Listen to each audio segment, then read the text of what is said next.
ये हमारी कौम की बच्चियों का सवाल है। इस शख्स को निशाने इबरत बना दें, वरना फिर तलहा की वालिद जो थे सना के, उनसे बातचीत हुई है। उनके ये अल्फाज थे, क्या मेरी बेटी खूबसूरत थी, उसका ये कसूर था। वो कहते बहुत दबंग थी हमारी बेटी, धड़ल्ले से फिरती थी। वो कहती मुझे किसी का डर नहीं है। उन लोगों के लिए तो बड़े शर्म की बात है जो इस पर भी नेगेटिव कमेंट कर रहे हैं। बिल्कुल ऐसे आप अपने आप को इस काबिल बनाओ कि आपको कोई ना करे, और अगर आपको कोई ना करता है इतनी बर्दाश्त होनी चाहिए कि उसको आप एक्सेप्ट करो। चूनर है, मुख्तलिफ किस्म के मॉडल्स के साथ इसके ताल्लुकात, और इसकी अपनी गाड़ी तो नहीं थी, बाप इसका सरकारी मुलाजिम था। जब आप किसी को पैसा दिखाते हो, 3-4 गाड़ियाँ आपके आगे पीछे, तो ख़वातीन जो हैं वो सिर्फ लालच में आके दिल दे बैठती हैं। एक ट्रेंड बन जाएगा, कोई भी खातून किसी लड़के को डर के मना नहीं करेगी। अस्सलाम वालेकुम जनाब, मैं हूँ फ़रा इकरार, मेरे साथ मौजूद हैं तलहा नवीद। हम दोनों रिपोर्ट कर रहे हैं, और पाकिस्तान का कौन सा ऐसा जर्नलिस्ट नहीं होगा जो इस वक्त सना यूसुफ के वाक़े पर सोगवार नहीं होगा, उसके बारे में बात नहीं कर रहा होगा, जस्टिस फॉर सना के लिए आवाज़ नहीं उठा रहा होगा। तलहा की वालिद जो थे सना के, उनसे बातचीत हुई है, और मेरे ख्याल में तलहा के अलावा किसी से उनकी बातचीत नहीं, और बातचीत भी उस वक्त में हुई है जिस वक्त वो अपनी मासूम कम उम्र परियों जैसी बेटी की बेजान लाश को लेकर चित्राल जा रहे थे। तलहा, एक वालिद टूट जाता है, चाहे वो बज़ाहिर कैसे ही नज़र आ रहे हों, उनके अल्फाज क्या हों। एक बाप से जब नन्ही परी छिन जाती है, और इस तरह छिन जाती है। मैंने जब कॉल की, मेरी कॉल पर उनसे बात हुई, क्योंकि आपको पता है कि चित्राल जो इलाका है वहाँ पे सिग्नल इश्यूज़ होती हैं। मैंने उनसे बात की, मैंने रिक्वेस्ट की। जैसे वो मेरे पास वीडियो कॉल पे आए, उनकी आंखों में आंसू थे, और मुझे कहते हैं कि बेटा ये देखो मेरी बेटी की लाश जा रही है। आगे एम्बुलेंस दिखाई, एम्बुलेंस में लाश थी, और कहते हैं ये देखो मेरी बेटी की लाश जा रही है। मुझे फिर इर्द गिर्द का माहौल दिखाई, यहाँ पे सिग्नल नहीं आते, लेकिन मैं फिर भी आपसे बात कर रहा हूँ क्योंकि मैं चाहता हूँ कि मेरी आवाज़ बुलंद हो। मेरी बेटी का क्या कसूर था? खूबसूरत थी, उनके ये अल्फाज थे, क्या मेरी बेटी खूबसूरत थी, उसका ये कसूर था। क्या मेरी बेटी अपना मुस्तकबिल बेहतर करना चाहती थी, उसका ये कसूर था। क्या मेरी बेटी डॉक्टर बनना चाहती थी, हम सबका सहारा बनना चाहती थी, उसका ये कसूर था। वो मेरी बेटी की जो एक सोशल मीडिया पे हवा बनी है कि जी इस्लामाबाद में अकेली रह रही थी, चित्राल की थी। मैं एक सरकारी मुलाजम हूँ, मैं इस्लामाबाद में रहता हूँ। यानी कि बच्ची अपने वालिदैन के पास थी, आंटी थी। अभी भी जिस वक्त इसका कत्ल किया गया, फुप्पो थी। जब इसका कत्ल किया गया, वो कहते मेरी बहन वहाँ पे मौजूद थी, उस घर में, उसी घर में सालगिरह हुई थी।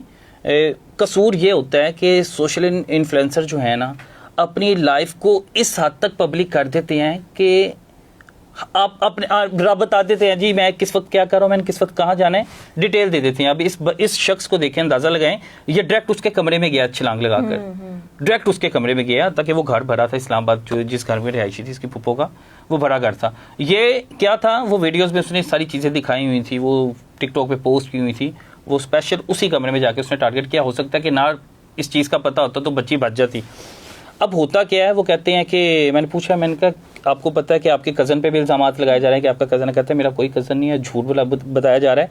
एक शख्स था जो मेरी बेटी के पीछे पड़ा हुआ था, मेरी बेटी ने उसे काफ़ी बार रिजेक्ट कर दिया था। यानी इसका मतलब है बच्ची वालिदैन से डिस्कस करती थी, बताती होगी, लेकिन इस हद तक नहीं। आपको पता है बच्चियां बड़ा वो करती हैं, सोच ही नहीं सकता कोई, सोच ही नहीं सकता। उन्होंने बताया था कि ऐसे मुझे लड़का कोई तंग करता, तो मैंने उसे ब्लॉक कर दिया। उसके वालिदैन ने कहा ठीक है, अच्छा किया, ब्लॉक कर दिया। अब होता क्या है कि उसको नहीं पता कि ये इस कदर गुस्से में आ जाएगा, इस कदर तैश में आ जाएगा कि ये किस हद तक चले जाएगा। अब उन्होंने कहा इसके अलावा कभी उसने हमें डिस्कस नहीं किया, मैं कंफ्यूज हूँ। वो कहते बहुत दबंग थी हमारी बेटी, वो धड़ल्ले से फिरती थी। वो कहती मुझे किसी का डर नहीं है, मुझे किसी का खौफ नहीं है। बचपन से उसकी ख्वाहिश थी, उसके ज़हन में था जी मैंने डॉक्टर बनना है, डॉक्टर बनना है, डॉक्टर बनना है। उसके कुछ कोलीग्स थे जिनके साथ मिली, वो वीडियोज़ बनाना शुरू की, उसकी वीडियोज़ वायरल हो गई, लोगों ने पसंद किया। उसने कहा कि मैं साथ ये भी करती रहती हूँ, साथ में पहला सेमेस्टर पढ़ाई भी करती हूँ। पहला सेमेस्टर था उस बच्ची का। अब होता यूँ है कि वो लड़का सालगिरह वाले दिन आता है, घर आके दरवाज़ा नॉक करता है, उसे अंदर नहीं जाने दिया जाता। अच्छा, सालगिरह वाले दिन भी वो घर आता है। इस्लामाबाद कहानी क्या थी, मैं वो आपको कहानी बता रहा हूँ। इस्लामाबाद वाले दिन एक दरवाज़ा खटखटाता है, उनका कोई रिश्तेदार दरवाज़ा खोलता है और जाके पूछता है जी ये तुम्हारे बाकी दोस्त हैं, इस तरह ये फलाने नाम का, उमर नाम का दोस्त है, उसे बुलाना है। वो गुस्से से कहते हैं कि नहीं ये तो वही है जो मुझे तंग करता है, इससे मना कर दे, इससे कि चले जाए यहाँ से वापस। वो कहते हैं कि नहीं, सना ने मना कर दिया, तुम्हें अंदर नहीं आने देना। दरवाज़ा बंद किया जाता है। फिर दरवाज़ा नॉक करता है, 2-3 बार इस तरह की हरकतें करता है। वो गुस्से से इसे कहते हैं कि दफ़ा जो यहाँ से, ये सामने जाके खड़ा हो जाता है फुटपाथ पे 3-4 घंटे। उसके वालिद ने ये आईजी साहब ने भी रिपोर्ट किया है, उनके वालिद से बात हुई। अब होता क्या है कि ये जाके साइड पे खड़ा हो जाता है, खड़ा होने के बाद वहाँ पे तमाशा देखता रहता है कि अब अंदर सालगिरह मनाई जा रही है, पता नहीं से गुस्सा आ ही जाता है। अब ये कुछ देर खड़ा रहता है, जब मेहमान सारे चले जाते हैं ना, ये वापस वहाँ से आ जाता है वापस। अच्छा, ये सारी जब बर्थडे सेलिब्रेशन होती रही वहाँ पे देखता रहा, वीडियोस बनाता रहा, बाहर निकलने की कौन कौन से गेस्ट आए हुए हैं, वापस जाता है, वापस उससे फिर बहस करता है फ़ोन पे, हद तक उसने ब्लॉक किया, किसी के नंबर से रब्ता करता है, कैसे करता है, जो तो उससे बहस होती है और कहता मैं तुम्हें छोड़ूंगा नहीं। अच्छा। उसने नंबर बंद कर दिया, ये वहाँ से पिस्टल लेता है। अब सवालिया निशान पुलिस पर भी है कि सिक्योरिटी कहाँ पर है, वो वहाँ से पिस्टल लेके इस्लामाबाद कैपिटल के अंदर दाखिल हो जाता है। और सुना है बड़ी गाड़ी पर आया, बड़ी गाड़ी। अब होता क्या है कि फॉर्चूनर है, मुख्तलिफ किस्म के मॉडल्स के साथ इसके ताल्लुकात और ताल्लुकात इस तरह, ये पीआर मार्केटिंग की जॉब करता है, उसमें लोगों को पीआर लेके देता है, कुछ खवातीन को पैसों की लालच देता है, ये आपको लाख रुपया स्पॉन्सर करेंगे, कोई से स्पॉन्सर पकड़ता है उनको पैसे देता है, तो खवातीन इसके साथ ना इसलिए अटैच रहती थी इस लड़के के साथ। अब ये बदबख्त करता क्या है, दरवाज़ा दीवार पे लांगते हैं, दीवार पे लांग के अंदर जाता है, और अंदर पे लांग के जाके उस बच्ची को डायरेक्ट उसके कमरे में जाता है, उसे गोलियां मार देता है, गोलियां मार के वहाँ पे कहके लगा कर हंसता है और वहाँ से निकल आता है। वो जो सीसीटीवी फुटेज आई है उसमें साफ पता लग रहा है वो बच्ची वहाँ पे आधा घंटा तड़पती रही, आधा घंटा इसलिए तड़पती रही, उसको कोई हाथ नहीं लगा रहा था, डर के मारे सारे पास आ गए लेकिन हाथ नहीं लगा रहे। यानी हम लोगों में इंसानियत नहीं है, अगर किसी पर कोई बुरा वक्त आ जाता, कोई मुश्किल वक्त में अगर हो सकता है उसे 2 गोलियां लगी, कोशिश करते, क्यों हाथ नहीं लगाया जा रहा था उस बच्ची को, क्यों इसको हॉस्पिटल लेके जाया जा रहा था। सबको पता था हम पे पुलिस केस ना बन जाए, हमको थाने के चक्कर ना लगाने पड़े। वो बच्ची आधा घंटा वहाँ पे तड़पती रही। वहाँ पर साथ ही जो साथ ही हमसाए घर है उनका एक ड्राइवर आता है, वो ड्राइवर क्या करता है उसी की गाड़ी पकड़ता है, उसको बैठा के लेकर जाता है, उस बच्ची को लेटा के अंदर। वो जब हॉस्पिटल लेके जाता है तब तक वो दम तोड़ गई होती है। अगर कोई हिम्मत करता, कोई कोशिश करता, उस बच्ची को उठा के लेके जाता, हो सकता है वो बच्ची बच जाती। उसका वालिद घर नहीं थे, वालिदा भी शायद घर नहीं। वालिद बता रहे थे कि मैं तो अपनी गाड़ी ठीक करवाने गया हुआ था और वालिदा जो है उसकी शॉपिंग पे गई थी और सिर्फ मेरी एक बहन घर पर थी, क्योंकि ईद अब देखें ईद करीब है, वो बच्ची ने जैसे बर्थडे सेलिब्रेट की, वो तैयारियां कर रहे होंगे। अब और 2 बच्चियां हैं सिर्फ उसके, वो कहता है मैं क्या करूँगा, सिर्फ मेरा एक बेटा है, एक बेटी और एक बेटा है। ओहो, यानी एक ही बेटी थी, इकलौती बेटी थी। इतनी प्यारी बच्ची है, उसको जब हम देख रहे हैं उसकी वीडियोस, अब और ज्यादा लोग उसको फॉलो भी कर रहे हैं।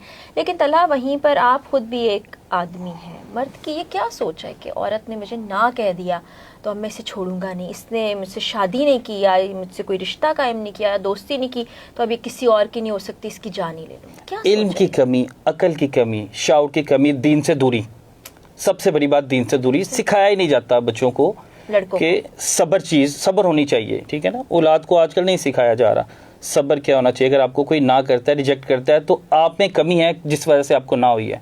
आप अपने आप को इस काबिल बनाओ कि आपको कोई ना करे, और अगर आपको कोई ना करता है इतनी बर्दाश्त होनी चाहिए कि उसको आप एक्सेप्ट करो। बिल्कुल। और अगर कमी नहीं भी है तो एक शख्स की मर्जी हो सकती है, वो जरूरी तो नहीं। मैं आपने वही चीजें कह रहा हूं ना, तो मैंने ये इस बच्चे को देख के कहा है कि या तो इस काबिल बनाए, अपने आप को पहले बनाता, ठीक है, और अगर रिजेक्शन कहीं पे होती भी है तो आप में इतनी बर्दाश्त होनी चाहिए कि आप उसको एक्सेप्ट करो। अब ये ट्रेंड बन जाएगा, आपको पता है हर चीज़ की सोशल मीडिया पे हाइप क्रिएट हो जाती है। अब एक ट्रेंड बन जाएगा, कोई भी खातून किसी लड़के को डर के मना नहीं करेगी।